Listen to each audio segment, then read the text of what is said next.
Sup guys, it's Alex here, and welcome to another edition of the Bracketology update.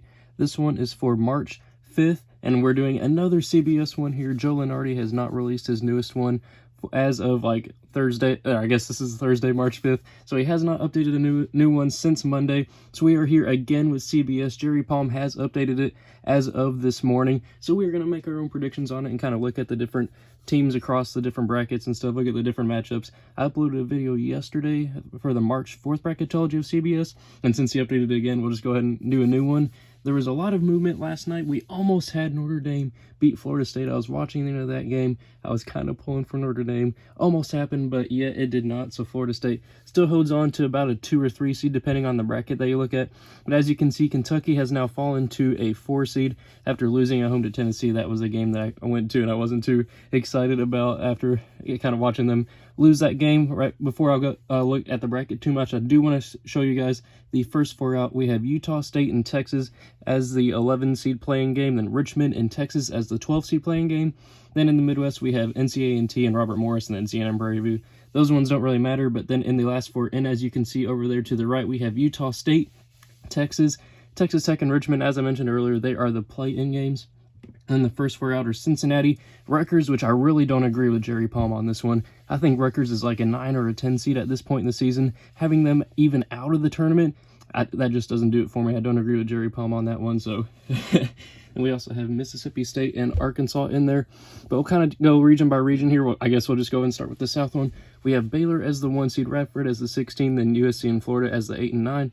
Auburn has now fallen to a 5 seed after losing at home to Texas A&M. That was a pretty bad loss, I do have to say. And then Akron is the 12 seed there. Then we have Penn State and Liberty as the 4 and 13. Wisconsin as the 6. Wichita State as the 11. Creighton as the 3. North Texas as the 14, who did lose last night. So their automatic qualifying bid for the CUSA may be up for grabs in the tournament. We got Michigan and LSU. LSU lost again this past, I think it was last night, to Arkansas. So that's why Arkansas is kind of making their appearance in the first 4 out over there. Then Florida State and Belmont, as I mentioned earlier. Then out here in the West, we have Gonzaga as the 1. Then the 16 seed playing game, as I mentioned earlier, was up there. Then we have Arizona State as the 8, Xavier as the 9, Ohio State as the 5, Stephen F. Austin as the 12, Oregon as the 4, New Mexico State as the 13, Iowa as a 6, which I think is a bit underseeding them. I think they're more of like a 5 seed at this point. We'll kind of see what happens with that. Duke is now back up to the 3 line. I think they stole Kentucky's spot there on the 3.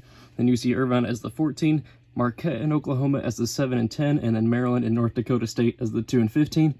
Then if we scroll back up here to the Midwest Regional, which I will be seeing the Elite 8 in the Midwest Regional and Indianapolis. So I haven't decided about the Sweet 16 yet. I probably will be seeing the Sweet 16, but that one's still kind of up for grabs at this point. But we have Kansas as the 1 seed there. I think St. Mary's and Providence, which Providence got another big win at home. I think it was against Georgetown last night. No, I think it was against Xavier. Never mind. I'm pretty sure it was Xavier. They are now a 9 seed. BYU is the 5. Then the 12 is that Texas and Richmond playing game. Then we have Kentucky as the 4, Yale as the 13, West Virginia as the 6, UCLA as the 11, then Michigan State as the 3, Little Rock as the 14, Houston as the 7, Stanford as the 10, Villanova as the 2, and then Colgate as the 15. Then if we take a look over here in the East Regional, we do have San Diego State as the 1 seed, Montana as the 16, Arizona as the 8, Virginia as a 9. Virginia, again, somehow, they scored 46 points and won last night. I just don't get it with that team. Those games are really hard to watch. I mean, they beat Duke like 52-50 or something like that. It's just hard to watch Virginia games, but they're still winning, so I got to give them credit for that. They are now up to a 9 seed. Butler as the 5, East Tennessee State as the 12. Then we got Louisville and Vermont as the 4 and 13. Illinois and Northern Iowa as the 6 and 11. Seton Hall as the 3. Hofstra as the 14. Then we got Colorado and Indiana as the 7 and 10. Dayton as the 2, and then Wright State as the 15. So, before I get into my actual picks, I do want to let you guys know about the NCAA tournament ticket giveaway I'm doing. If I hit 5,000 subscribers by March 17th, which is the start of the Dayton first 4 games, I will be giving away 2 NCAA tournament tickets to the first round. There'll be 2 winners getting 1 ticket each. I am really excited for that giveaway, but as you guys can see right here, we are still a little bit away from it. We still need 650 right now. Is March 5th, so we still have 12 days to do it. I think that we can do it. We're hitting about 30 subscribers a day, something like that, so we are on our way to being able to accomplish that. but we still need some help. So make sure you guys are subscribed for that. How to enter the NCAA tournament ticket giveaway is down below. All you have to do is just screenshot a picture of you being subscribed with post notifications on. Follow me on Instagram here at AlexPrice24, which you can see. I posted that picture yesterday of me being at that Kentucky-Tennessee game. Then all you have to do is follow me, DM me a screenshot of you being subscribed. Tell me what your closest tournament location is, and tell me what your favorite college basketball team is. And then I will send a message confirming that you have been entered. So make sure you go ahead and do that. And without any further ado, let's get into my predictions for this bracketology. So sorry about I'm kind of out of breath right now. I've been at work and stuff and being in conferences all day. That's why my voice is a little bit weird. But up first, we have Kansas versus the winner of NCAA and Robert Morris. Obviously, we're going to have Kansas win that one. Then we have Providence beating St. Mary's. Then we have BYU facing the winner of Richmond and Texas Tech, which is BYU. Then Kentucky will end up beating Yale. Then we have West Virginia versus UCLA. I do think that UCLA is going to win this one. As you guys have been watching my bracketologies, you know that I am not a West Virginia guy at all this year. I do think that UCLA will be able to get the job done here. Then we have Michigan State beating Little Rock. Not too many upsets here. I do have an 11/6. And then we got Stanford, I think, will be able to beat Houston. I'm just not too high on Stanford, or not too high on Houston this season. That's why I picked Stanford. Then we have Villanova beating Colgate, which Villanova is now up to the 2 line after getting a huge road win against Seton Hall. I don't know why I didn't mention that earlier at the beginning of the video. They got a huge road win against Seton Hall. Seton Hall missed a game-winning shot as the buzzer expired on Miles Powell's senior night, but that would have probably propelled Seton Hall to like the number 6 slot. But then for a spot in the Sweet 16, we have Kansas beating Providence. Though I could see Providence getting the upset there, I just don't think it'll happen. And we have Kentucky beating BYU as the 4/5. Michigan State, I think, will hold off here against UCLA, and then Villanova will beat Stanford. Then for a spot in the Elite Eight, as much as I want to pick my Kentucky Wildcats, if they play the way they did in the first half against Tennessee, I definitely think that they can get the job done there, as I think the way that they played in the first half, I think they could win the national championship, but if they play the way they did it in the second half, they are going to lose first round. But I think they'll be far enough to get them to the Sweet 16, but they will fall to Kansas here. And then I do think that Michigan State, as the 3 seed now, will be able to beat Villanova and move on to the Elite Eight, which we have Kansas and Michigan State. I know in the last video that I did, I had Michigan State in the Final Four, but I'm going to switch it up here and go with Kansas. Kansas was losing at home to TCU at halftime, but then they absolutely blew them away in the second half. It was kind of the same as Kentucky's first half against Tennessee.